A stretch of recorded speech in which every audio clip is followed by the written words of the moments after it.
My son told me he made special plans for Mother's Day at a fancy restaurant. I got dressed in my best clothes all day long. Then his wife's mother walked into my kitchen wearing a shiny fancy dress. "Son-in-law, let us go eat our special food now," she said with a big smile. He looked at me and smiled in a mean way. "Mama, you really thought I was taking you?" I said nothing back. But when the clock showed midnight, my phone kept ringing and ringing. "Mama, the bank stopped my card from working. I need 15,000 rand right now." What I told him next made him very scared and worried. But before I tell you what happened, you need to hear how this all began. If you're ready for a story about betrayal, boundaries, and finding your worth, stay with me until the very end. And please like, comment, and subscribe. Your support means everything to me. Let me explain how Mother's Day became the day when my whole life changed forever and nothing was the same anymore. It was Sunday after lunch, exactly at 3 o'clock in the afternoon. I stood in my bedroom looking at myself in the big mirror on the wall. I picked out a beautiful blue dress that I bought just for this special day. It was not too fancy or too plain, just nice enough to make me feel good about myself for once. I wore the small gold earrings that my husband who died, Becky, gave to me many years ago when we were young and happy together. I put pretty pink color on my mouth. I pulled my hair back into a nice neat shape at the back of my head. Every small thing was important to me because my son Saifo had told me he would take me somewhere nice to eat. One of those places where you must call them many weeks before you can get a table to sit at. I had been getting ready since the morning started. I took a very long hot bath and picked underwear that had no holes or broken parts. I took this dress from my closet that I bought almost a month ago when I was thinking about this special day.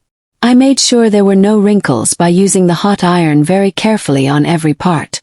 I wanted everything to be just right and perfect because my son had called me. My Saifo who never seemed to have any time left for me anymore. The same boy who would say he cannot come for lunch and forgot when my birthday was.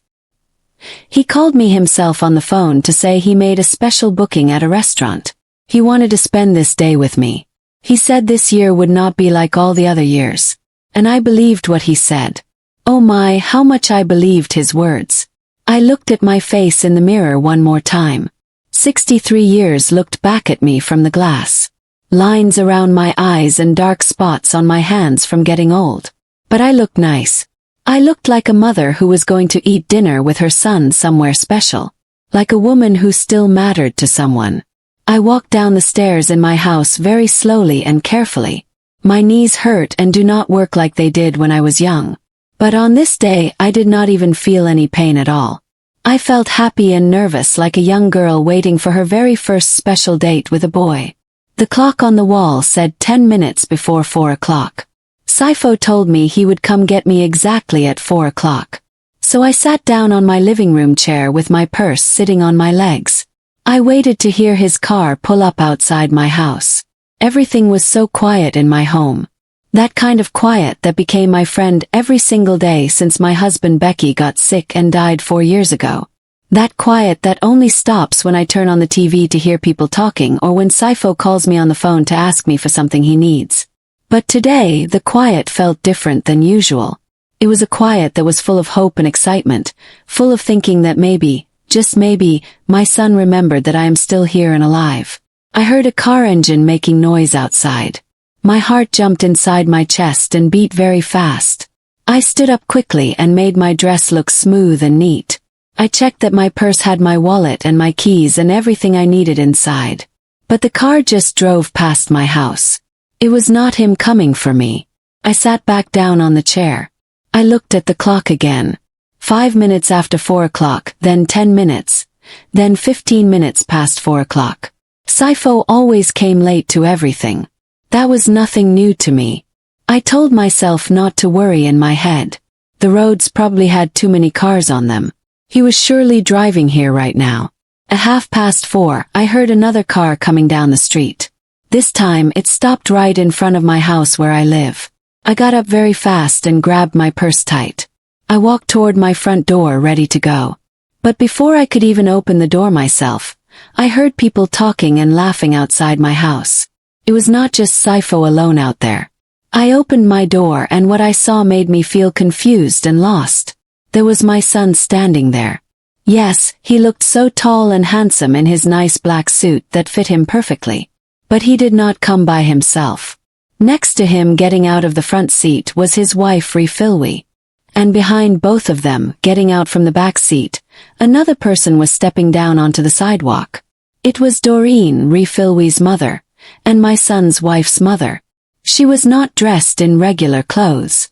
No, Doreen wore a long red shiny dress that went all the way to her feet. It had sparkly things all over it, and she wore a soft scarf around her neck. She had very tall shoes on and lots of jewelry that shined bright in the afternoon sun. She was dressed like she was going to a fancy party or a big important show. I could not move from my doorway. My brain tried very hard to understand what my eyes were seeing in front of me. Maybe they came to pick me up first and then would take Doreen somewhere else after. Maybe she had another place to go to later. But then Doreen walked toward my front steps with that way of walking she always had. That way people walk when they know everyone is looking at them and they like it. She walked up my 3 front steps and looked at me from my head down to my feet. "Nomvula, what a sweet little dress you have on," she said with a smile that did not look kind or real. "Very good for just staying inside your house today." I did not understand what she meant by that. I looked at Saifo trying to find an answer in his face. He would not look at me and just stared at his phone in his hands. Refilwe was fixing her hair like nothing strange was happening at all. Doreen walked right past me and went into my living room. Even though I did not invite her inside, she stood right in the middle of my room and looked all around like she was checking everything. She turned around in a circle on her tall shoes and smiled at me again.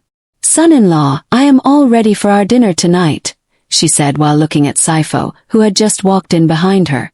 That was the exact moment when everything stopped moving. Doreen's words played over and over in my head. "Our dinner. Ready." Saifo finally looked up from his phone screen. He looked right at me and then it happened. He made a smile on his face. It was not a warm, happy smile. It was not the smile a son gives his mother. It was a crooked, mean smile, like what he was about to say to me was somehow funny to him. "Mama, did you actually think this was for you?" The words just hung in the air between us like smoke, like poison, like something that once you say it out loud, you can never take it back or make it go away. I just stood there staring at him. My son. The tiny baby I carried inside my body for 9 months. The little boy I raised all by myself after his father got very sick. The man I put before everything and everyone else in my whole entire life. And he was looking at me like I was nobody, like it was silly and stupid that I thought the Mother's Day dinner was for me, for his actual mother. Doreen made a small giggling sound. Refilwe looked away from me, feeling uncomfortable, but did not say one word. "The table at the restaurant is booked for 5, Mama," Saifo said while putting his phone into his pocket. "And like I already told you, I only booked seats for 3 people to sit. I thought I made that very clear to you." Clear. When? I could not remember any talk where he told me the dinner was not for me. I remembered when he called me on the phone. I remembered his voice telling me about the special restaurant booking. I remembered asking him what time he would pick me up and he said around 4 o'clock. But now he stood in my own living room with his wife's mother dressed like a queen, telling me that I got it all wrong, that I just assumed things, that I thought things that were not true or real. I said absolutely nothing out loud. I could not make words come out of my mouth. The words got stuck somewhere deep inside, between my chest and my throat, between the hurt and the shock of it all. "Well, we really should get going now," Doreen said as she walked toward my front door. "I do not want us to lose our table at the restaurant. You know how those fancy places work, Saifo. If you show up late, they give your table away to other people waiting." Yes, we are leaving right now," my son replied and held out his arm for his mother-in-law like a gentleman. Like the most wonderful son you could ever imagine. Like the perfect son-in-law anyone would want. Refilwe walked out behind them both without even glancing at me once. All 3 of them went down my front steps together. All 3 of them got into the car and buckled their seat belts. Saifo opened the back door for Doreen like a perfect gentleman. Refilwe got in the front passenger seat. Saifo walked around and got in the driver's seat. The engine roared to life. The doors slammed shut. The car pulled away from the curb. And I stayed standing right there in the doorway of my own house, with my blue dress still on my body, with my gold earrings still in my ears, with my purse still in my shaking hand, watching my son's car get smaller and smaller as it went away, watching them leave me behind on Mother's Day, all alone by myself. If you're wondering how it got to this point, keep listening. Because the story of how I became invisible to my own son started long before this day. Don't forget to like and subscribe. I closed my front door very slowly and gently. I did not slam it hard. I did not scream or yell. I did not do any of those big loud things you see in movies. I just closed it quietly and stood there in the front hall of my house, not really knowing what to do next. The quiet came back again, but now it felt completely different than before. It was not that quiet full of hope anymore. It was an empty, heavy quiet, like someone turned off every light in the world at the same time. And I was trying to walk around in the dark, not knowing where to go. I took off my nice shoes from my feet. I walked back up the stairs slowly, one at a time. I went into my bedroom and sat down on the edge of my bed. I did not even take the dress off yet. I just sat there staring at the wall in front of me, trying to understand exactly what just happened to me today. Let me tell you what my days looked like before all this happened. Before my son took away the last little bit of hope I had left inside me. Because to understand what happened on that day, you need to know what my life was like every single day. You need to see what I saw each morning when I woke up in my empty house. I woke up every single morning at 6 o'clock exactly. Not because I had a job to go to. Not because someone was waiting for me anywhere. I woke up because my body does not know how to sleep past that time anymore. Because after so many years of waking up early to make breakfast for my husband and my son, my body just does it automatically now without thinking. I put on my old robe and go downstairs to the kitchen. I make coffee, but only enough for one person. Just one cup, not 2 cups. There is nobody else here anymore to drink the other cup. I sit at my kitchen table where all 3 of us used to eat breakfast together as a family. Where Sifo did his school homework while I cooked our dinner. Where my husband Becky read the newspaper every morning and told me about what was happening in the world. Now that big table is way too large for just one person sitting there alone. I drink my hot coffee without saying a word. Sometimes I turn the television on just so I can hear voices talking. So my house does not feel so dead and empty. I watch shows about cooking or the news or whatever program is playing. It really does not matter what I watch. I just need to hear noise and voices. After that, I wash my 1 cup in the sink. Just one single cup. And then I start cleaning a house that is already perfectly clean. Because what else am I supposed to do with my time? I use the vacuum on carpets that have no dirt on them. I dust furniture that nobody ever touches or uses. I fold towels in the closet that only I use for my showers. By 10 o'clock in the morning, all my housework is completely finished and done. And the whole day has barely even started yet. There are still 8 more hours until it is time to make dinner for myself. 8 long hours of absolutely nothing to do. Sometimes I go outside to my back garden. I water the plants and flowers my husband planted in the ground before he died. I pull out the bad weeds growing between them. I sit on the metal bench he put there so I could sit in the sunshine. But the warm sun does not feel the same when you sit in it all by yourself.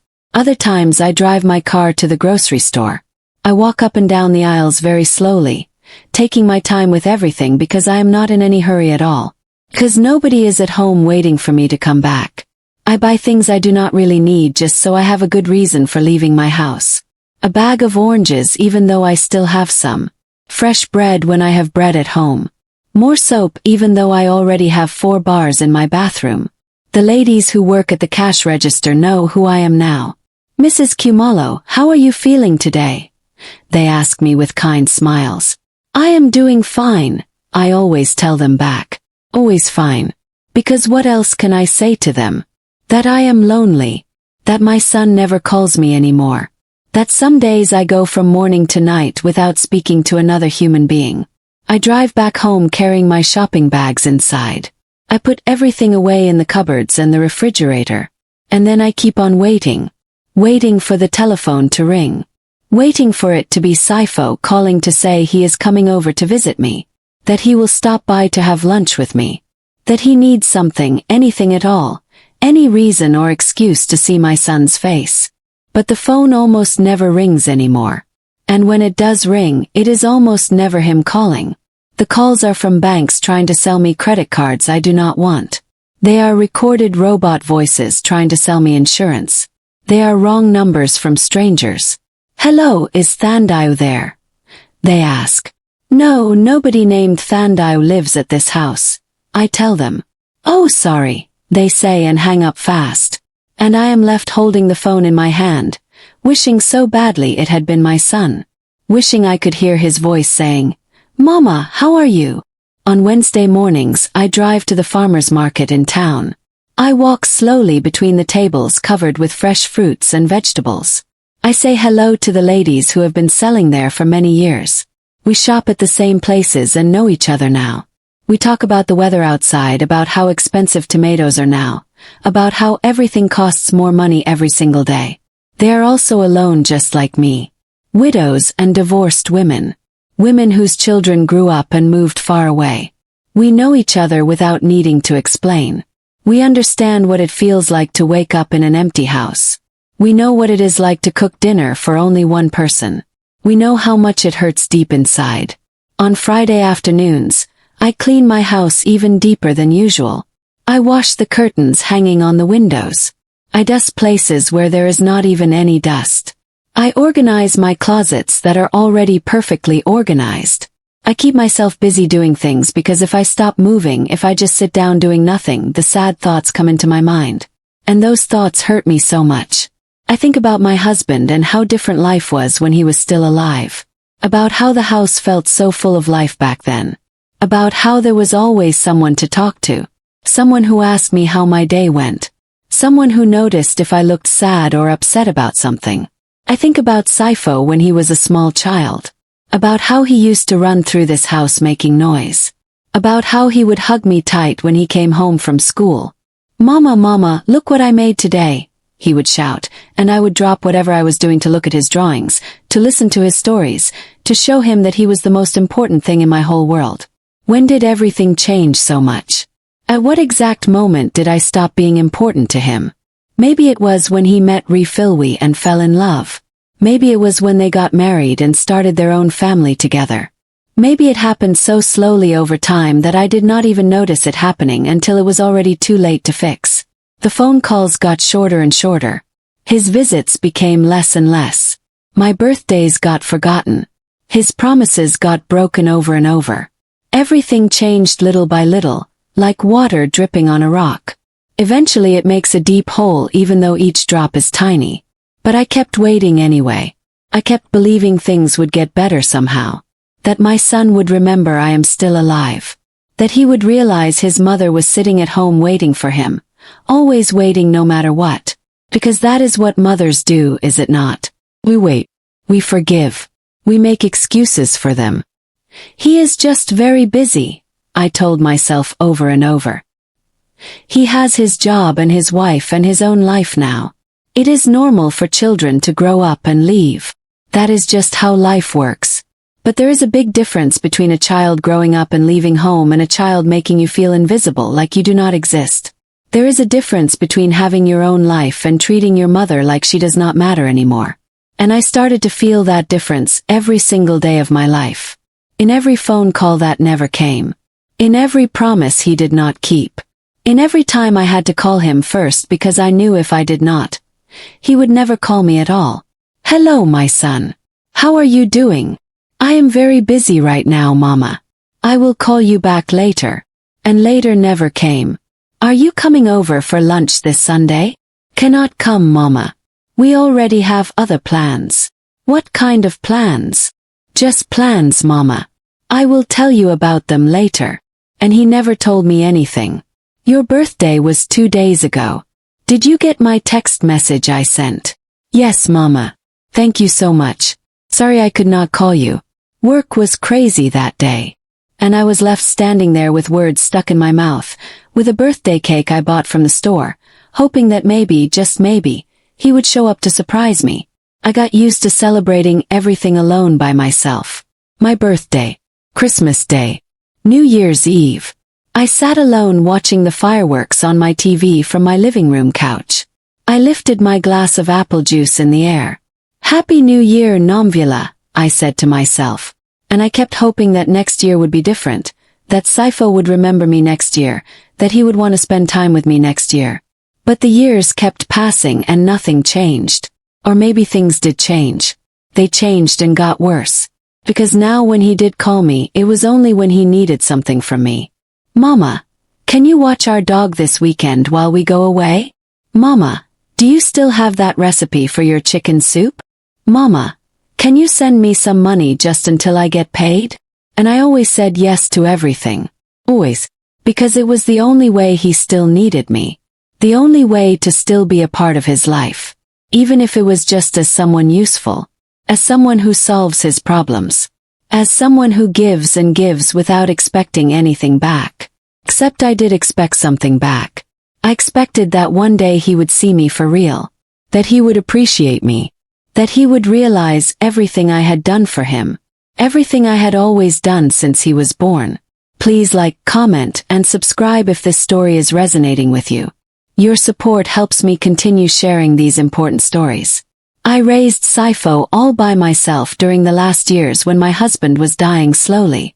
I worked part-time at a clothing store to help pay our bills. I would run from work to take Saifo to his football practice, to help him with his school homework, to cook dinner for the family, to take care of my husband who got weaker every day. I barely slept at night. I hardly ate any food. I lived like a robot on automatic because I had to keep everything working and running smoothly. I had to be strong for both of them, for my son and for my dying husband.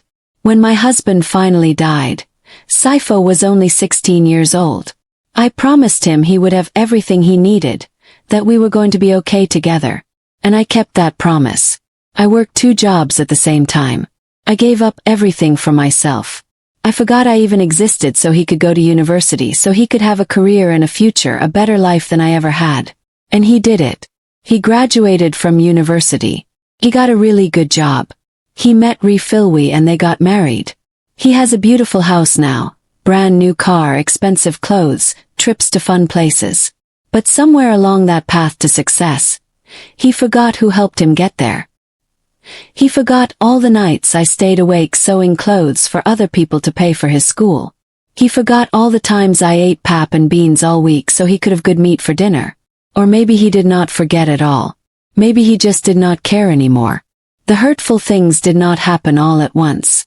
They came slowly, bit by bit, like a quiet sickness that grows inside you. You do not notice it until it is already deep inside and too late. First, they were such small things. So small that I made excuses for them myself. I told myself I was overreacting, that this is normal, that this is how children act when they become adults. The very first time Saifo cancelled lunch plans with me was 2 months after his wedding. We had agreed to meet on a Saturday afternoon. I had been cooking since early that morning. I made his favorite meal, that special beef stew with dumplings he loved since he was a little boy. I set my table nicely with the good plates, the fancy ones I only used for special occasions. At 1 o'clock in the afternoon, I got his text message. Something came up. Let us do it another day instead. I stood there looking at all the food on my stove. All that hard work. All that love I put into every ingredient. For nothing at all. I put everything into containers in the refrigerator. I ate by myself at the big empty table. The stew tasted wrong somehow. Tasted like disappointment. Another day, he said. There will be another day. But another day took a very long time to come. 2 weeks passed. Then 3 weeks. Then a whole month went by. I did not want to bother him. I did not want to be that annoying mother. That mother who does not understand her kids have their own lives now. Finally, I called him on the phone. Son, when are you coming to have lunch with me? I still have your stew saved in my freezer. Oh, Mama, right now is really complicated. Work is super busy. Refilwi has things she needs to do.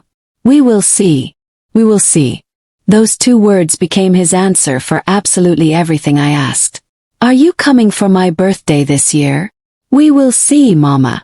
Can we see each other this Sunday? We will see. Can you call me when you have a few minutes? We will see, Mama. And I just kept waiting. I kept cooking extra food just in case he decided to visit. I kept cleaning my house just in case he wanted to come over. I kept buying his favorite biscuits and keeping them in my cupboard just in case. But the just-in-case moments never happened. When he did visit me, it was always super quick, very fast. He would arrive in a big hurry with his car engine still running, with Refill sitting outside waiting for him. Hi, Mama. I just came to drop off these boxes. Can you keep them for me? We do not have room at our house. And I kept his boxes and his old papers. His stuff he did not want anymore but did not want to throw away either. My house became his storage place. The place where he left things that were no longer useful to him, including me. There was one afternoon when I needed help changing a light bulb on my ceiling. It was very high up where I could not reach.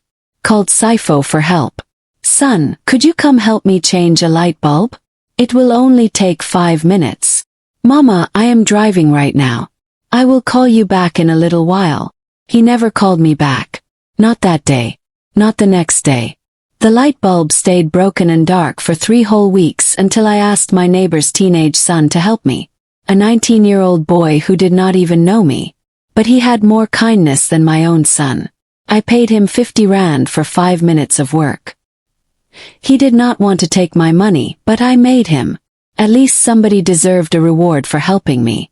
When I told Sifo about it days later, his answer was so simple. Oh, that is good, Mama. Good job. Not even an, I am sorry. Not even, I should have helped you myself. Nothing. Like it was the most normal thing in the world that his 63-year-old mother had to pay a stranger because he did not have time for her. But what hurt me the most was not the cancelled plans. It was not the quick visits. It was not the forgotten things. What hurt most was seeing him make time for other people. Because Sifo did visit Doreen every single Sunday without fail.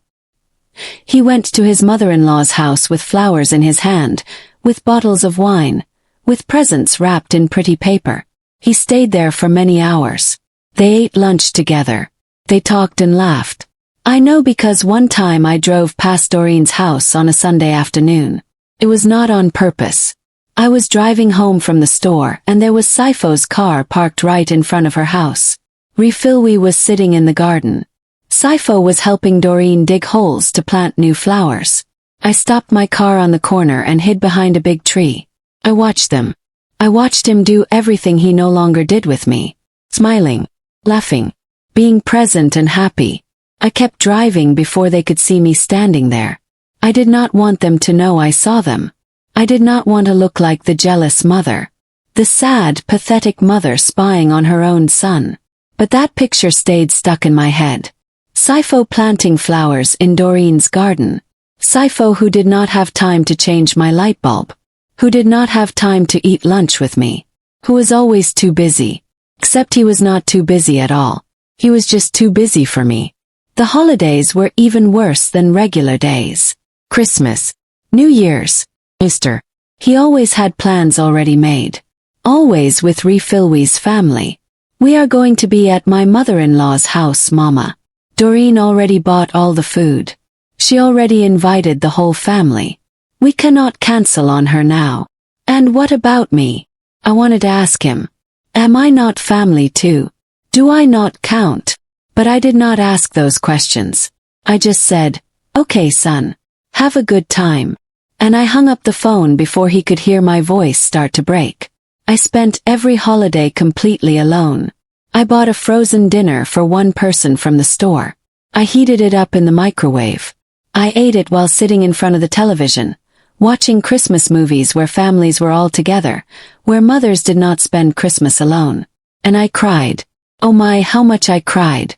With a plate of food on my lap. With Christmas tree lights that I did not even put up anymore because what was the point? With my phone in my hand, hoping that maybe, just maybe, Sifo would call to wish me Merry Christmas. Sometimes he did call. At 11 o'clock at night when he was already back at his own house. When he already had dinner with everybody except me. Merry Christmas, Mama.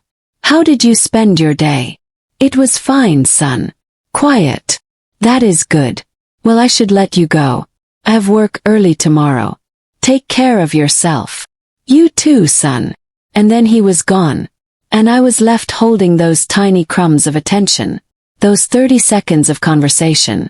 That Merry Christmas said in a rush. Said because he had to say it so he would not feel guilty. My 63rd birthday was especially painful to live through. Saifo did not come over. He did not call me. He did not even send a text message. Nothing at all. I waited the entire day. I checked my phone every 5 minutes. Maybe he forgot in the morning but would remember later. Maybe he was planning a surprise for me. Maybe he was going to show up suddenly with a cake and candles. But he never came. The day ended. 12 o'clock midnight. 63 years old. All alone. The next morning I sent him a message. Son, yesterday was my birthday. His answer came 4 hours later. Oh mama, I am so sorry. Completely slipped my mind. You know how busy work is. Happy belated birthday. I will make it up to you later. He never made it up to me. There never was a later. But 2 weeks after that I saw photos on his social media account. Photos from Doreen's birthday party. He had gone to her party. He brought a giant cake covered in frosting. There were decorations everywhere. Balloons. A real celebration. And there was my son in the pictures, smiling so big, hugging his mother-in-law tight, singing happy birthday to her, being the perfect son-in-law. Closed my phone. I sat down on my bed and something inside my heart broke a little bit more. I started to understand clearly. It was not that Saifo did not have time. It was not that he was too busy with life. It was that he had decided to spend his time somewhere else. With another family. With another mother. And I had become the backup choice. The person he only called when he needed something. Money. Favor. A place to keep his boxes. Mama, can you lend me 3,000 rand? Things got complicated this month with some bills. And I sent him the money without asking questions. Without asking when he would pay me back. Because I knew he would not. Because I knew that was the price. The price of keeping some kind of connection with him. Mama, can you store some boxes for me? We're going to paint our house and need space. And I made room. I moved all my things around. I stored his things. I turned my garage into his personal storage room. Mama, can you make that stew you make? Refilwe is having people over and wants to bring it. And I cooked all day long. I woke up early. I bought all the ingredients. I spent hours in the hot kitchen. I packed it all nicely in containers. I drove it to his house.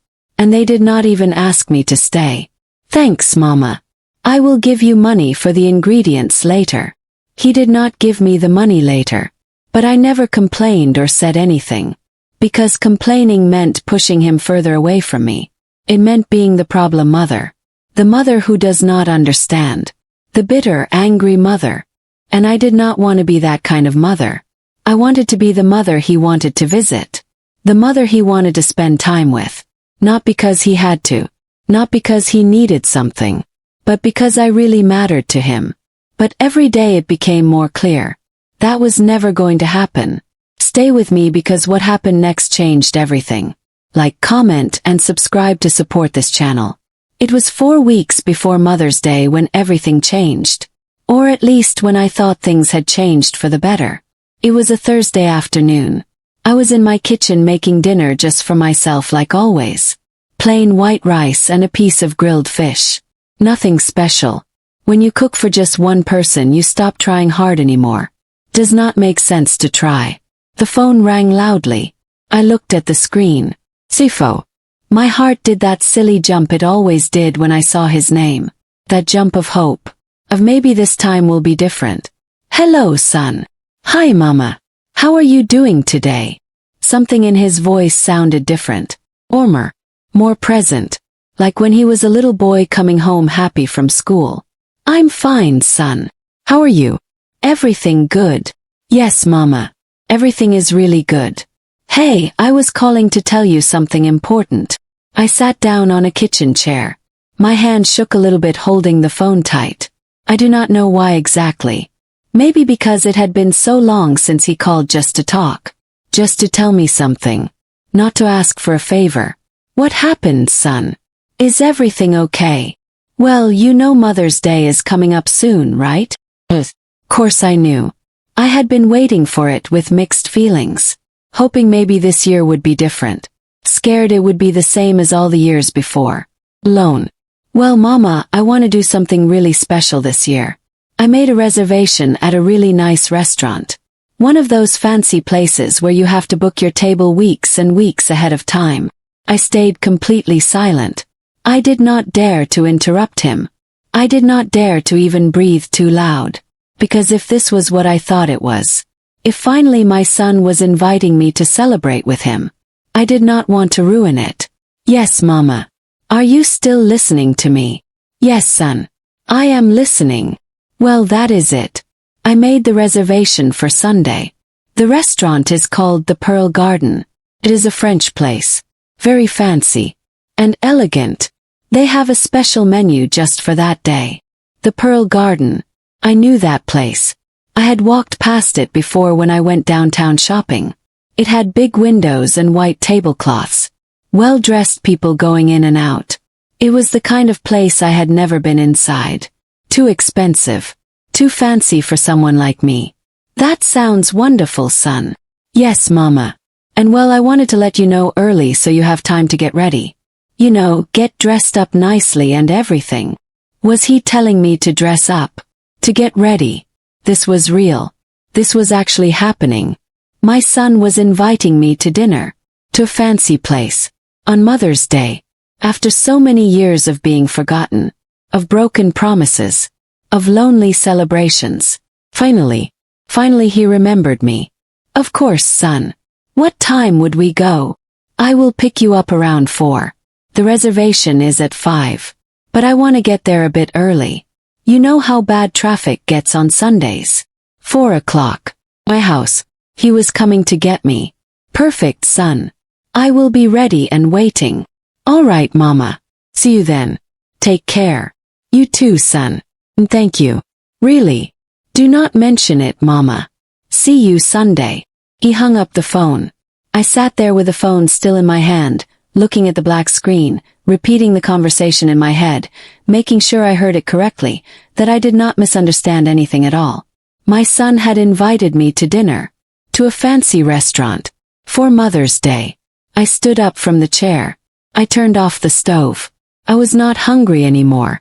I was too excited to eat anything. I went upstairs to my bedroom. I opened my closet door wide. I started looking through all my clothes. What was I going to wear? Nothing I owned was nice enough for a place like the Pearl Garden. My dresses were all old and out of style. Clothes I bought many years ago when I still went places. When there were still reasons to dress up nicely. I needed to buy something new. Something beautiful. Something that would make my son proud to be seen with me. The next morning I drove to the shopping mall. I had not been there in many months. Maybe even a whole year. I had no reason to go. I had nowhere special to go. But now I did. Now I had the most important dinner of my entire life. I walked into a big department store. I moved between the racks of dresses, touching the soft fabrics, looking at all the different colors. I felt strange and out of place. Like I did not recognize myself anymore. Like that woman buying a new dress could not possibly be me. A saleswoman came over to me. Can I help you find anything today, ma'am? I am looking for a dress for a dinner. Something nice but not too fancy. What kind of occasion is it for? It is for Mother's Day. My son is taking me out to dinner. The saleswoman smiled at me warmly. How lovely and special. Come with me. I will show you some styles you might like. She took me to a section with more formal dresses. She felt the materials. She pulled out hangers to show me. This one would look beautiful on you. It is blue. Very classy and elegant. And this color is very flattering on most people. I tried on the blue dress in the fitting room. Fit me nicely. It was not too tight. It was not too loose. It was absolutely perfect. I looked like a lady going to a fancy dinner with her son. I looked like a mother who matters. I will take this one. Excellent choice, ma'am. Do you need shoes to match? A purse maybe. I ended up buying black shoes with small heels. Small purse. A pretty shawl in case it was cold inside the restaurant. I spent 280 rand total. It was a lot of money. More than I had spent on myself in many years.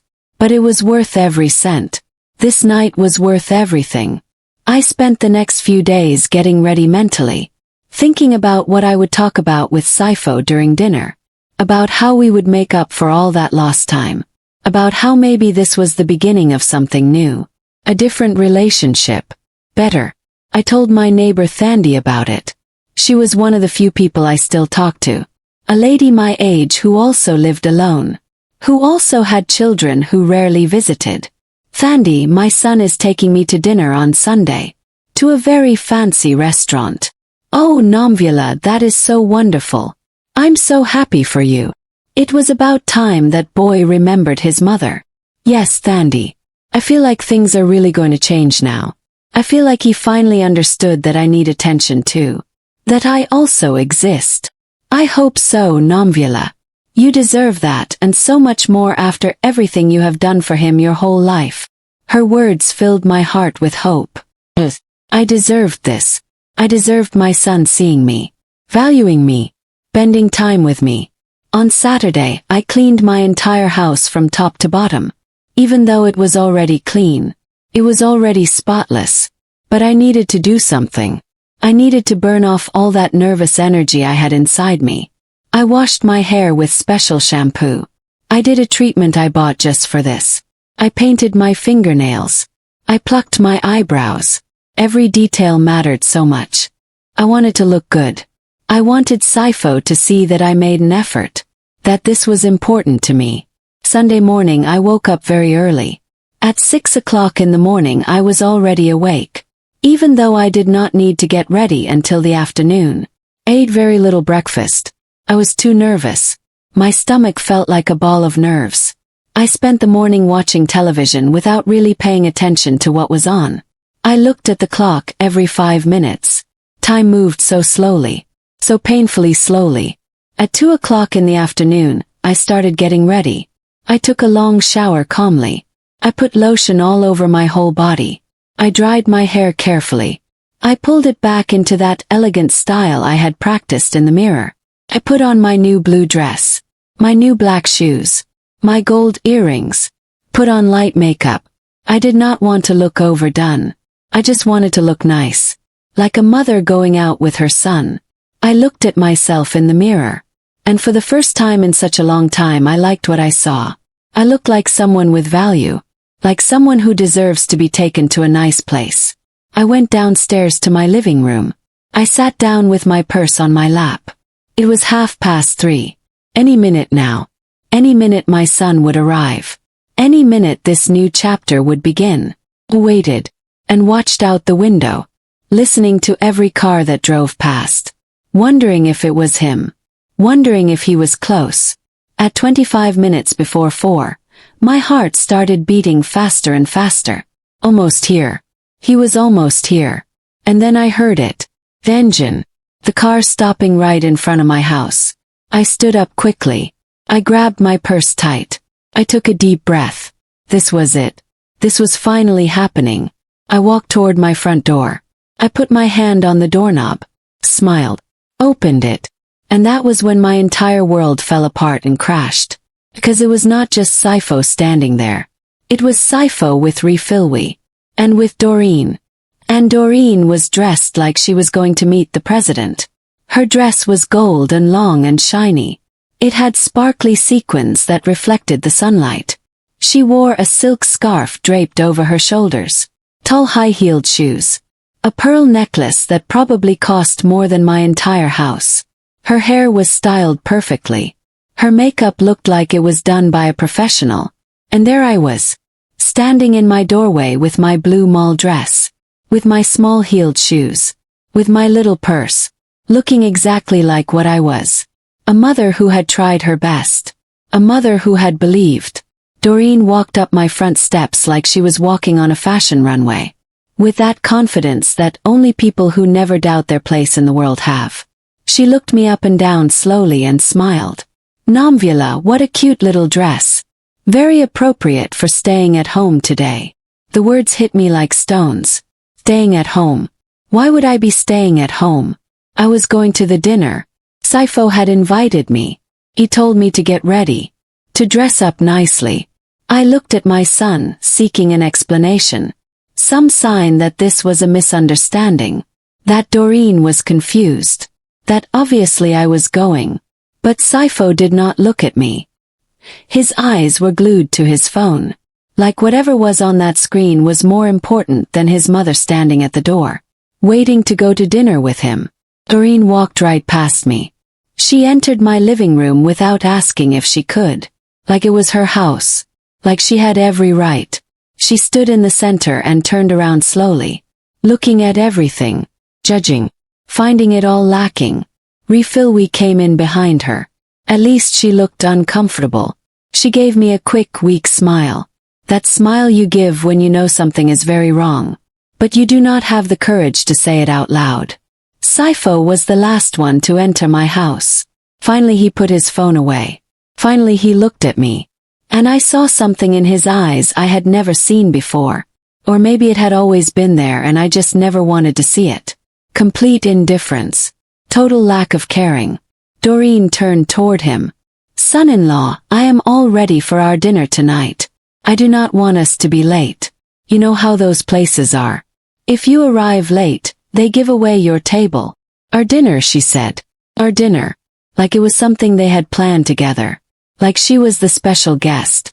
Like I did not even exist. And then Saifo spoke. And with those words, he destroyed the last thing I had. Mama, did you really think this was for you? If you're still with me, please like, comment and subscribe. Because what I did next shocked everyone. And it changed my life forever. The air left my lungs completely. The words just floated in the space between us. Surreal. Cruel. Final. What? Was all I could whisper. Tiny question. Even though my brain already knew the answer. But my heart refused to accept it. Saifo sighed like I was a foolish child who did not understand simple things. Like he had to explain something obvious to someone very slow. The reservation, Mama. It is for 3 people. We, Doreen and me. I thought that was clear when we talked on the phone. Clear. When was it clear? I went through our conversation in my head again. Every single word. Every phrase.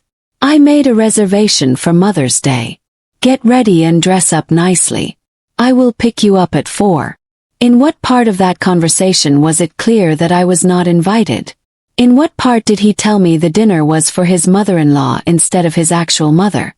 But you said you were picking me up. That I should dress up nice. Yes, Mama. I am picking you up because I need you to keep some boxes I have in my car boot. And I told you to dress up because I thought maybe you were going out somewhere. I do not know. With your friends or something. My friends. What friends? The few women I talked to were in the same situation as me. Alone. Forgotten. Waiting for tiny bits of attention from their children. Doreen let out a small giggle. It was not loud. It was not dramatic. It was a tiny, delicate giggle. But full of poison. Full of victory. Oh, Namvula, did you really think the dinner was for you? But Saifo invited me many weeks ago. We have been planning this together. He even helped me pick out this dress. Right, son-in-law. Saifo nodded his head. Yes. We went to 4 different stores until we found the perfect one. They had gone shopping together. My son had taken his mother-in-law to buy a dress for a Mother's Day dinner. A dinner where he was taking another mother. Not his own. I was still standing in the same spot. With my purse in my hand. With my new dress on. With my hopes shattered into pieces at my feet. We finally spoke up. Her voice was soft and almost apologetic. But not enough to actually do anything. Mother-in-law, it is just that Mama really insisted so much. You know how she is. And well, Saifo wanted to do something special for her. You understand, right? Oh, I did not understand. I did not understand how my son could do something special for another mother on Mother's Day. I did not understand how he could see me standing there dressed up, waiting, and feel absolutely nothing. Saifo looked at his watch on his wrist. It is already 4:45. We really have to go now. Where are your garage keys, Mama? I need to put the boxes in there quickly. I handed him the keys. I do not know why. Maybe my body was on autopilot. Maybe I still had not fully processed what was happening. He went out to the garage. I heard him opening his car boot, dragging boxes, putting them in my garage like nothing was wrong, like he had not just destroyed me. Doreen adjusted her scarf around her shoulders. She looked at her reflection in my window glass. She fixed a piece of her hair, satisfied with herself, satisfied with her place in my son's life. You know, Namvula, you should look for activities to do, something to fill your time. It is sad to see a woman your age so alone, so dependent on her son. There are groups and clubs, things for senior citizens. Senior citizens, like she was not my exact age, like she was young, like the problem was me and my loneliness, not my son and his cruelty. Refilwe touched my arm lightly. It was a quick, uncomfortable gesture. Mother-in-law, please do not feel bad. Another day we will come visit you. Promise. When we have time. When we have time. Those words again. That later that never arrived. Saifo came back from the garage. He wiped his hands together. Well done, Mama. They are stored away. Just some boxes with old books. Some of Refilwe's winter clothes. They are not in your way, right? Not in the way. Nothing was ever in the way. Not his boxes. Not his broken promises. Not his complete indifference. Everything had space in my house. In my life. In my heart that refused to close the door on him. Well, we should get going now. The reservation is at 5 sharp. And with this traffic, we are cutting it close. They all walked toward the door together. All three of them. Doreen leading the way. Refilwe in the middle. Saifo at the back. Like a family. A family where I had no place at all. Saifo stopped at my doorway. He turned to look back at me. Mama, one more thing. On Monday, some people are coming to fix your leaking bathroom pipe. I gave them your phone number. They will call you to confirm what time. Remember you told me about the leak? I had mentioned the leak 3 months ago during one of our 30-second conversations. And now he was fixing it. Sending someone. Paying for it. Probably doing the bare minimum so he would not feel like the bad son he really was. Thank you, son. You're welcome, Mama. See you later. And they left. They walked down my front steps together. They got in the car and buckled up. Saifo opened the back door for Doreen like a perfect gentleman. Like the most wonderful son you could imagine. Like the ideal son-in-law anyone would want. Refilwe got in the front passenger seat. Saifo walked around and got in the driver's seat. The engine roared to life. The doors slammed shut. The car pulled away from the curb. And I stood there. Standing in the doorway of my own house.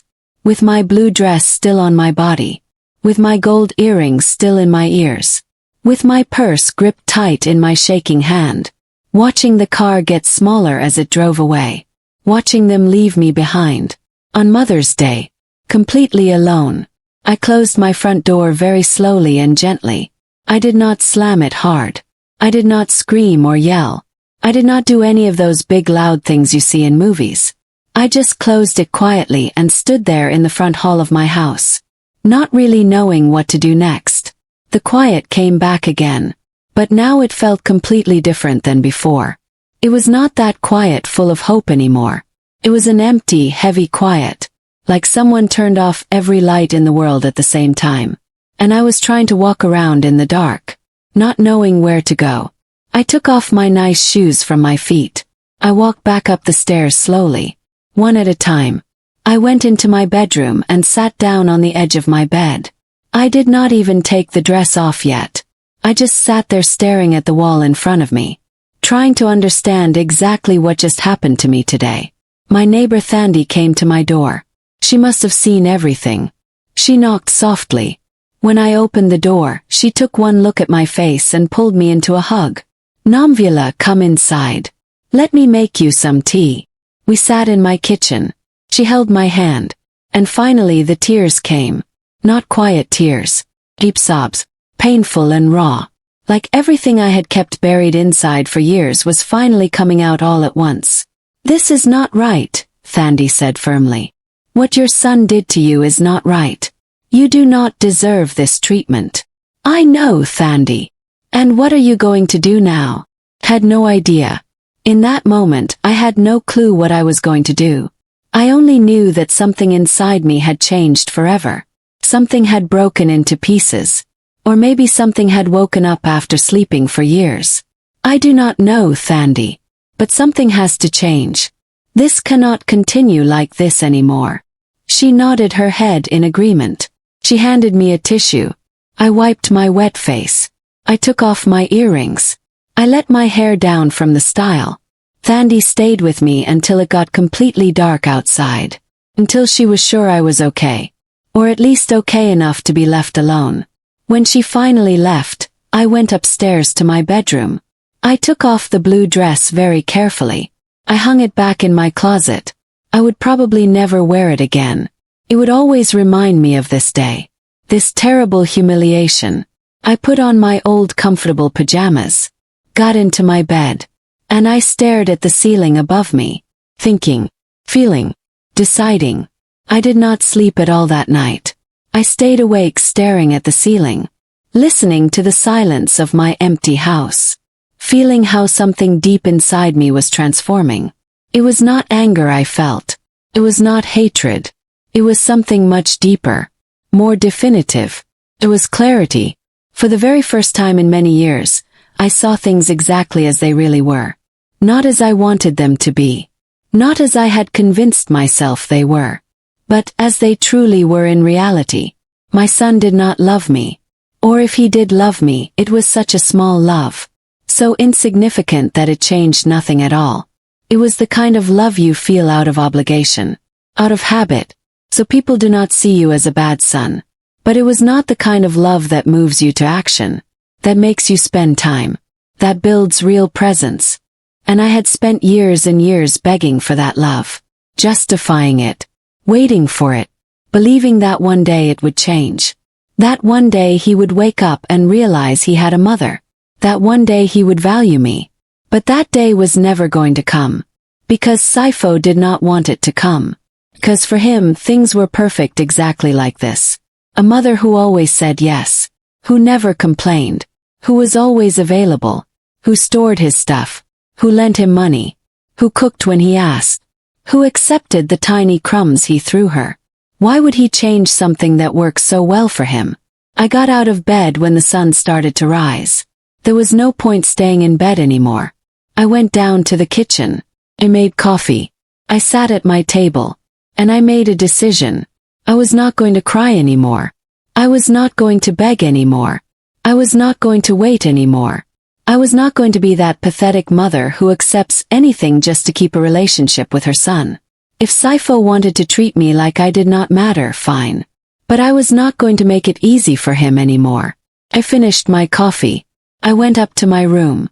I opened my laptop computer. I had not used it in many months. I turned it on and waited for it to start up. I logged into my bank account online. I looked at the numbers on the screen. And I started making changes. Had 2 accounts. One savings account and one checking account. And a joint account with Saifo that we opened years ago when his father died. It was supposed to be for emergencies, we said. So he would have access to money if I ever needed something. If something happened to me. But over the years, that account had become Saifo's personal bank. He took out money whenever he wanted. Without telling me. Without asking permission. Because technically it was his account too. And I never said anything. Never checked. Never complained. Till now. I looked at the transactions from the last 6 months. Withdrawals of 700 rand. Of 1,000 rand. Of 1,500 rand. Never huge amounts. But constant. Frequent. And I had never asked what they were for. Never questioned. Never complained. I added it all up in my head. In 6 months, Saifo had taken almost 16,000 rand from that account. Money I had put there. Money from my pension. Money from selling some of my husband's things. My money. I closed that joint account right there. I transferred everything that was left to my personal account. The one only I controlled. The one Saifo did not even know existed. It was almost 18,000 rand. My savings. My security. My future. I called the bank as soon as they opened at 9 o'clock in the morning. Good morning. This is Nomvula Kumalo. How can I help you, Mrs. Kumalo? I need to close a joint account today. Of course, Mrs. Kumalo. Do you have the account number? I gave it to her.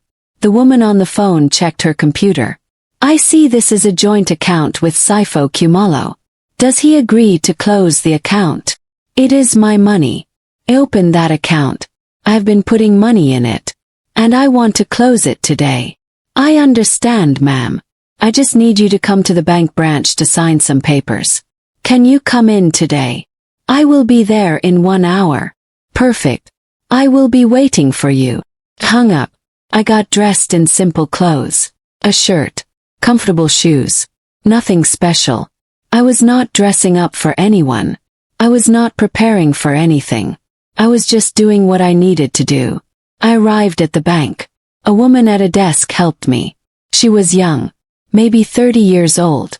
Efficient. Professional. Mrs. Kumalo, I see you want to close the joint account. May I ask why? I no longer need it. I understand. And is the other account holder aware of this? He does not need to be. It is my money. He only has access because I gave it to him.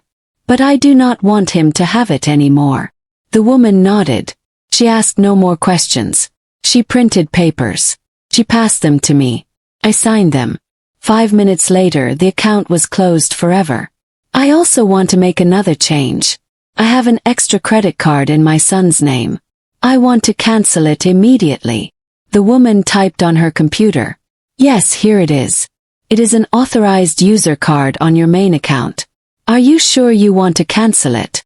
Completely sure. Very well. I am canceling it right now. The card will stop working in the next few minutes. Perfect. Anything else I can help you with, Mrs. Kumalo? I want to change the passwords on all my accounts. And I want to turn on notifications for every transaction, every charge, anything that happens in my accounts. I want to know immediately. No problem at all. I will help you with that right now. We spent the next 25 minutes setting everything up. New passwords, notifications, alerts, security. When we finished, my accounts were completely mine. Only mine. Nobody else had access. Nobody else could touch them. I left the bank feeling different. Lighter. Stronger. I had taken back something. I did not know exactly what. But something inside me had been reset. I drove back home. I ate lunch alone like always. But it did not feel the same anymore. Did not feel sad. Felt like a choice. Like something I decided. Not something forced on me. In the afternoon, I started going through my garage. All those boxes Saifo had left. All those things he did not want in his house but expected me to store. I started taking them out one by one. Carried them to my driveway. Opened some. Old books he was never going to read. Clothes that did not fit him anymore. University papers from years ago. Sports trophies he won as a kid. Things with no real value. But that took up my space. My garage. My life. I left them all there in the driveway. If he wanted them, he could come get them. If not, I was going to find someone to take them away. But they were not going to be in my house anymore. Thandi came outside and saw me working. Nomvula, what are you doing? Cleaning, Thandi. Taking out things I do not need anymore. She understood immediately. We were not just talking about boxes. Do you need any help? No, thank you. I need to do this by myself. She nodded. She went back to her house. But she stayed outside sweeping her driveway. Watering her plants. But really she was there. Keeping me company without invading. Being that silent presence that sometimes is all you need. I finished taking out all the boxes. My garage was empty. Clean. With space. I breathed deeply. The air smelled different. Smelled like freedom. I went inside my house. I sat in my living room. And I waited. I did not know what I was waiting for. But I knew something was going to happen. When you make changes like this, when you take decisions like this, the universe responds. People respond. And Saifo was going to respond very soon. Don't go anywhere. Because what happened next will shock you. Like, comment and subscribe. Sunday passed with no news from him. As expected. He was probably still enjoying his perfect dinner with his perfect mother-in-law. He probably did not even think of me. Of how I had been left. Of how I had felt. Monday morning the plumbers came to fix my bathroom leak. Just like Saifo said they would. They did their work. I paid them with my own money. They left. All very professional. All very distant. Like that gesture of fixing my pipe could somehow make up for what he did. Monday afternoon I got a text message from Refilwe. Mother-in-law, thank you for keeping the boxes. When we can, we will stop by to get them. I did not answer. The boxes were outside in the driveway. If they wanted them they could come. If not, someone else was going to take them. It was not my problem anymore. Tuesday passed exactly the same. No news. No calls. Like nothing had happened. Like everything was still normal. And maybe for them it was normal. Because for them I was always there. Available. Waiting. Accepting. But Wednesday everything changed completely. Wednesday night my phone started ringing. And it would not stop. Call after call from the same number. Sifo. I did not answer the first 4 calls. I let it ring. Let it go to voicemail. I wanted him to feel what it was like to not be heard. To not be attended to. To not matter. But the calls kept coming. 5th. 6th. 7th. With each call the time between one and the next got shorter. More desperate. Finally on the 8th call I answered. Not because I felt sorry for him. Not because I wanted to help him. But because I wanted to hear what was so urgent. What was important enough to call me 8 times in a row. When normally he did not call me even once a week. Hello, Mama. Thank God. Why were you not answering? His voice sounded completely different. Anxious. Nervous. Panic. Nothing like the calm, disinterested tone he always used with me. I was busy doing things. What happened? Mama, I have a really big problem. A very serious problem. I need your help urgently. There it was. The magic word. Help. Whenever he called me it was always for that. Asked. What problem, Saifo? He took a deep breath. He ran his hands over his face. I could hear it through the phone. They blocked my credit card. The bank card. And I also tried to get into an account and it is closed. And I do not understand why. I tried to take out money and I could not. I tried to use the credit card and it is cancelled. I do not understand what happened. I called the bank and they told me you closed everything. Is that true, Mama? Why did you do that? Because it is my money, Saifo. My account. My card. And I decided to close them. But Mama, I need that money. I have to make a payment tonight. A very important payment. It is 16,000 rand. And the account where I had the money does not exist anymore. I need you to send me that money right now. It is urgent, Mama. Very urgent. 16,000 rand. Exactly the amount he had taken from my account in the last 6 months. What a coincidence. What do you need 16,000 rand for, Saifo? It is for a business investment, Mama. An opportunity. I have to pay tonight or I lose everything. Please, Mama. I will pay you back next week. I promise you. I knew they were lies. He never paid money back. He never kept his promises. And I always knew it deep down. But I always believed him anyway. Or pretended to believe him. 'Cause it was easier. Because it let me keep being his mother. Keep being necessary. But not anymore. Not anymore. No, Saifo. There was a silence on the other end of the line. Like my words made no sense at all. Like I had spoken in another language. Like it was impossible that I had said no. What? Mama, I did not hear you right. Did you say no? Yes. Said no. I'm not going to send you 16,000 rand. Not 16,000. Not 16. Nothing at all. Another silence. Longer this time. I could hear his breathing on the other end. Agitated. Trying to process what he was hearing. Mama, you do not understand. It is urgent. If I do not pay tonight, I lose everything. I lose the business deal. I lose the money I already put in. I lose everything, Mama. Then you will lose. But it is not going to be with my money. How can you say that? I am your son, Mama. Your only son. How are you going to leave me hanging like this? How are you going to refuse to help me when I need it most? Oh, now he was my son. Now he remembered that detail. When he needed something. When he wanted money. Yes, I was his mother and he was my son. But on Sunday when he left me standing at the door. When he took his mother-in-law to dinner on Mother's Day. There was no son or mother there. There was only indifference. Do you remember Sunday, Saifo? What? What does Sunday have to do with this? Everything. It has everything to do with this. Do you remember when you came to my house and left me standing at the door while you took Doreen to dinner on Mother's Day? My day. Oh, Mama, are you still stuck on that? I already explained everything to you. The reservation was for 3 people. There was no room for you. What did you want me to do? I wanted you to invite me, Saifo. Your mother. Not your mother-in-law. Or at least to be honest from the beginning. That you did not call me and tell me to dress up nice. That you did not make me get my hopes up. That you did not make me buy a new dress thinking that finally my son remembered me. It was just a dinner, Mama.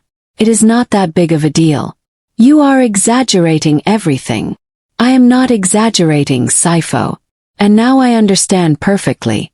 I understand exactly how you see me. I am useful when you need money. When you need me to store things. When you need a favor. But when it comes to spending time with me, to valuing me, to treating me like your mother, there I do not exist at all. It is not like that, Mama. You are misunderstanding everything. I am not misunderstanding anything. I am seeing things exactly as they are. And I am not going to continue with this anymore.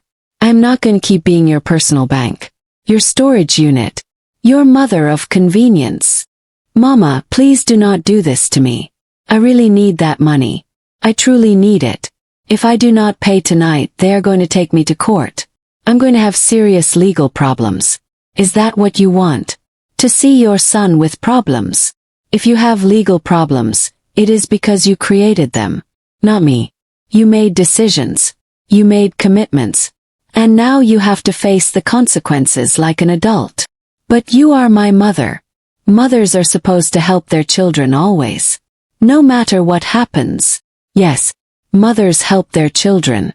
But children also take care of their mothers. Children also respect their mothers. Children also spend time with their mothers. And you have not done any of that in years, Saifo. I work, Mama. Have a life. Have a wife. I have responsibilities. I cannot be with you all the time. I am not asking you to be with me all the time. I was only asking for a lunch once in a while. A phone call that was not to ask for something. A birthday that you remembered. A Mother's Day with me. It was so little I asked for, Saifo. And even so, it was too much for you. I heard voices in the background. Philwy. She was asking what was happening. Saifo covered the phone. But I still heard him. She does not want to give me the money. I do not know what is wrong with her. What is wrong with me, Saifo, is that I got tired. That I am not going to accept anymore. That I am not going to keep waiting for crumbs of attention while giving everything. Mama, please. Let us talk calmly and reasonably. I understand you are upset about Sunday. You are right. I should have been clearer. I should have explained better. I'm sorry, Mama. Sorry. But now I need your help. We will talk about everything else later. But right now, help me with this. No, Saifo. I am not going to help you. And it is not because I want to hurt you. It is not for revenge. It is because you need to learn something important. You need to understand that people are not there just to serve you. That your mother is not a resource you use when it suits you. I am a person with feelings. With dignity. And I deserve respect. I already respect you, Mama. Of course I respect you. No, Saifo. You do not respect me. If you respected me, you would not have done what you did Sunday. If you respected me, you would call me even when you did not need anything. If you respected me, you would know what my favorite color is, what my favorite food is, what I like to do. But you know none of that. Because you have never asked. Because you have never been interested. He stayed silent. He had no answer for that. Because it was all true. It was completely true. And he knew it. Mama, this is not the time for this conversation. I need that money now. Are you going to give it to me or not? No. Perfect. If you will not help me, I will find another way. I always find it. I do not need you, Mama. I have never really needed you. Those words should have hurt me. Should have broken my heart. But they did not. Because finally he was telling the truth. Finally he was being honest. And honesty, even if it hurts, is better than a lie disguised as love. You know, Saifo, I know you do not need me. That is why it is better this way. Better that everyone goes their own way. What does that mean? Are you kicking me out of your life forever? I am not kicking you out. I am just telling you that things are going to change. I am not going to be available every time you need something. I am not going to say yes to everything. I am not going to wait for calls that never come. I'm going to live my life. And if you want to be part of it, you are going to have to make a real effort. Not 30-second phone calls. Not quick visits to drop-off boxes. A real effort. You are crazy, Mama. You are completely out of your mind. All this because I did not take you to one stupid dinner. No, Saifo. All this because I realized something important. I have spent years begging for love from someone who is not willing to give it. And I am tired. I got tired of feeling invisible. I got tired of not mattering. I got tired of being your last option. You know what, Mama? Do whatever you want. But when you need something, when you are sick, when you are alone and you realize you made a mistake, do not call me. 'Cause there I will be saying no. Just like you are doing to me now.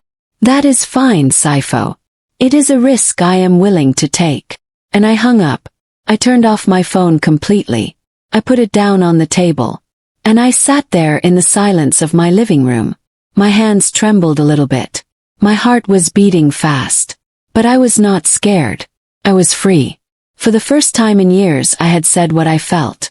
I had set boundaries. I had chosen my dignity over his comfort. The phone started vibrating again on the table. Saifo calling again. I did not answer. He called 4 more times. I let it ring. Eventually it stopped. I poured myself a glass of cold water. I sat on my sofa. And I waited for what I knew would come next. Because when you say no to someone who has always received yes, they do not give up so easily. They come back. They try another way. They look for different angles. And that is exactly what happened.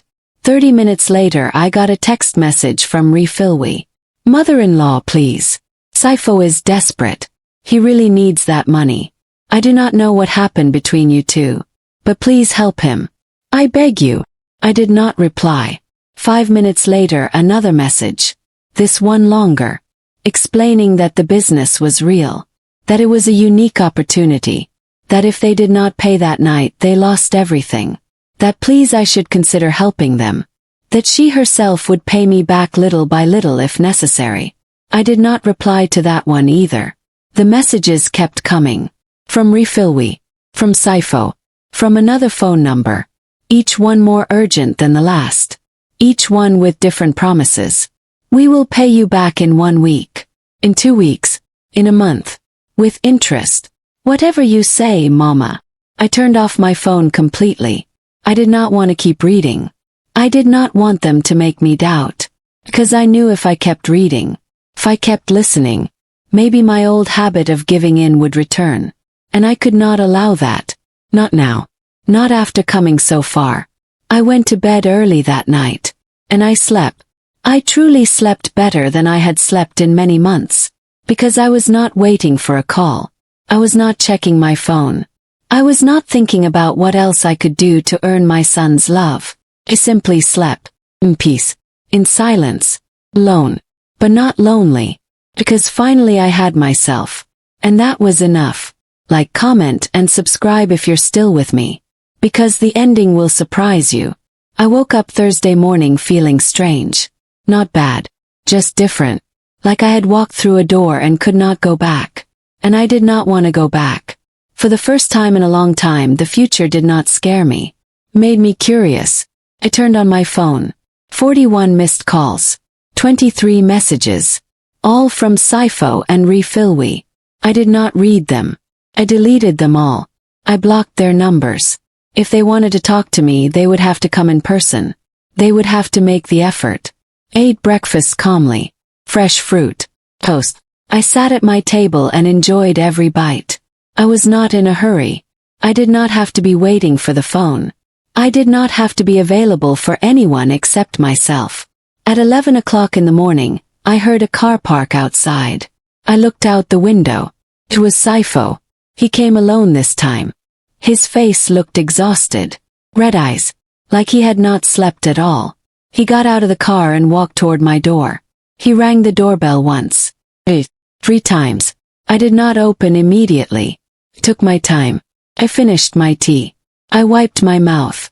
Fixed my hair. And then, only then I went to the door. Opened it. Sifo was standing there with an expression I had never seen on him before. It was not anger. It was not frustration. It was something closer to panic. To real desperation. Mama, thank God. I thought you were not going to open. You blocked my phone. Yes, I did. Why are you doing all this to me? I already told you yesterday, Sifo. Things changed. I changed. Mama, please. Let us leave all that for later. Right now I need you to listen to me. I need that money. I truly need it. It is not a lie. It is not made up. I have a serious problem. How serious, Sifo? He took a deep breath. He ran his hands over his face. He looked defeated. Vulnerable. For the first time in years, he looked like a son who needs his mother. Not like someone who just uses his mother. I invested money in a business. A business with some partners. I gave them 35,000 rand. They promised me that in 2 months I would double the money. But something went wrong. The business did not work out. And now they are demanding I put in another 16,000 to save what is left. If I do not do it, I lose everything. The 35,000 I already put in. Plus my reputation. They can sue me, Mama. They can take everything from me. And does Refilwe know about this? She is furious at me. I used savings we had for our house. Money that belonged to both of us. And now I do not know how to fix it. And you thought I would get you out of trouble. Always. Because you have always helped me, Mama. You have always been there when I need you. Yes, Sifo. I've always been there when you need me. But where have you been when I need you? Where were you on my birthday? Where were you at Christmas? Where were you on Sunday when you left me standing at the door? He could not look me in the eyes. His gaze went down to the ground, like a child being scolded. But he was not a child. He was a 41-year-old man who was facing the consequences of his decisions. I'm sorry, Mama. I truly am sorry. I know I have been a bad son. I know I have not given you the time you deserve. I know I have been selfish. But I swear I am going to change. If you help me with this, everything is going to be different. I'm going to visit you more. We're going to do things together. I promise you, Mama. Promises. Always promises. The same words I had heard before. After every disappointment. After every forgotten moment. Promises that lasted until he got what he wanted. And then everything went back to being the same. Do you know how many times you have promised me that, Sifo? How many times have you told me you are going to change? This time is different, Mama. I swear on my life. No, it is not different. And I am not going to give you the money. His expression changed completely. The vulnerability disappeared. In its place returned something more familiar. Frustration. Anger. Resentment. Why are you being so stubborn? It is my life that is at stake here. My future. My family. Does that not matter to you? Of course it matters to me. You are my son. You are always going to matter to me. But mattering to me does not mean rescuing you from your mistakes. It does not mean being your solution every time you make bad decisions. Then what? Are you just going to let me fall? Are you going to let me lose everything? I am not letting you fall. You put yourself in this situation. You invested money you did not have. You made promises you could not keep. And now you have to find a way out. But it is not going to be with my money. I have no other option, Mama.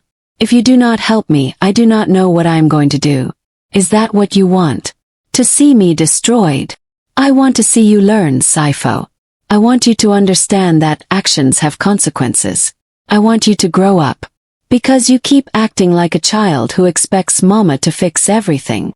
We stood there in silence, both of us breathing hard. The tension between us thick enough to cut. And then something unexpected happened. Saifo's face crumbled. His tough exterior broke. And he started to cry. Real tears. Not manipulation tears. Not tears to get something. Tears of true regret. I was a terrible son, Mama. Not just these last few weeks. These last 4 years since Baba died. I left you alone. I made you invisible. I treated you like you did not matter. And the worst part is that I knew it. I knew it was wrong. But it was easier to ignore it. It was easier to focus on my life and forget about you. I said nothing. I just listened to him. Because this was what I had been waiting for. Not money. Not gifts. Not empty promises. Just honesty. Just someone seeing what I had been feeling all this time. On Mother's Day Sunday, when I saw you standing at the door with your new dress, with your eyes full of hope, I knew I was doing something horrible. But I did it anyway. Because Doreen had insisted so much. Because we asked me to. Because it was easier to disappoint you than to face them. And that has no forgiveness, Mama. It has no justification. The tears ran down his face now. And I felt something move inside my chest. It was not immediate forgiveness. It was not forgetting everything. But it was something. It was a small crack in the wall I had built. Tiny crack of hope. I do not expect you to forgive me, Mama. Not now. Maybe never. But I needed you to know that I understand. I understand what I did. I understand the pain I caused. And I am going to change. Not because I need something from you. Not because I want your money. But because I need to be a better man. Better son. A better person. He wiped his tears with the back of his hand. He breathed deeply. And he took something from his pocket. It was an envelope. This is for you. It is not money. It is not a gift. It is something different. Opened it. Inside was a letter. Handwritten in his handwriting. Page after page. I read the first few lines. It was an apology. A real apology. Specific. It mentioned every forgotten birthday. Every unreturned call. Every broken promise. Everything was there. Acknowledged. Accepted. And at the end of the letter there was something else. Commitment. Not just words. Plan. A promise with specific dates. Lunch every Sunday. Phone calls every Tuesday. Celebrations together. Real time. Real effort. I know this does not make up for what I did, Mama. I know it is going to take time. But I want to try. If you let me. If you still want me to be part of your life. I looked at him. At this man who was my son. Who would always be my son. And I made a decision. Not based on hope. Not based on illusion. But based on what I had just heard. On what I had just seen. On this small but significant show of real change. I'm going to give you one chance, Saifo. But things are going to be different. I am going to be different. I am not going to be the mother who accepts anything again. I am not going to wait for crumbs again. If you want to be in my life, you're going to have to make the effort. For real. Not just when it suits you. I'm going to do it, Mama. Promise you. And this time I am going to keep my promise. We will see. And slowly, very slowly we started to rebuild. Not the relationship we had before. That was broken forever. But something different. Something more honest. More real. more balanced. Saifo came to my painting classes. He sat next to me and painted terribly. But he tried. And that mattered. He called me on Tuesdays like he promised. Sometimes the call was short, 10 minutes, but he called. And he asked how I was. And he listened to my answer. On Sundays we had lunch together. Sometimes at my house. Sometimes at his house. Sometimes at a restaurant. And refill we started treating me differently too. With more respect. With more attention. I never gave him the 16,000 rand. And he never asked me for them again. He learned to solve his problems. To live within his means. To be responsible. And I learned something too. I learned that it is okay to set boundaries. That it is okay to say no. That it is okay to demand respect. That a mother's love does not mean sacrificing yourself until you disappear. It means loving yourself enough to teach your children to love you too. 1 year after the Mother's Day that changed everything, Saifo came to my house early in the morning. He brought fresh flowers, wrapped gift, and a reservation for two. For him and for me. At the Pearl Garden. Mama, let me take you to dinner today. To make up for last year. To start a new tradition. And we went. We sat at that table that should have been mine from the very beginning. We ate, talked. We even laughed. And for the first time in years I felt seen. Valued. Loved. Not in the desperate way I used to need his love. But in a calm way. Healthy. Because I was no longer a mother begging for attention. I was Nomvula Kumalo. A 64-year-old woman who had learned to value herself. Who had her own life. Her own interests. Her own strength. And my son finally understood it. Finally he understood that he was not losing me when I set boundaries. He was finding me. The real me. Not the one who let herself be used. But the one who deserved respect. And that, in the end, was what saved us both. If you made it to the end, thank you for listening to my story.